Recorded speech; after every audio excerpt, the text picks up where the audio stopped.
एक जर्मनी के प्रोफेसर के साथ मेरा झगड़ा हुआ और झगड़ा इस बात का हुआ कि भारत महान कि जर्मनी महान।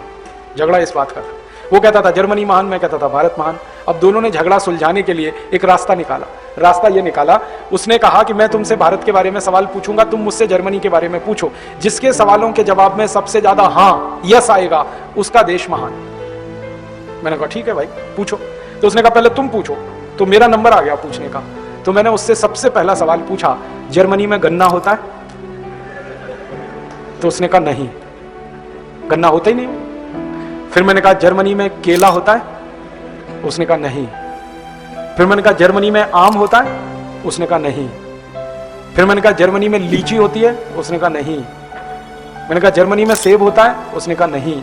मैंने कहा जर्मनी में संतरा होता है? उसने कहा नहीं। अब थोड़ी देर में बौखला गया वो, क्योंकि हर सवाल का जवाब नहीं नहीं नहीं नहीं, तो हारने वाला है वो। तो कहने लगा मिस्टर राजीव दीक्षित, मेरे जर्मनी में कोई मीठी चीज पैदा नहीं होती।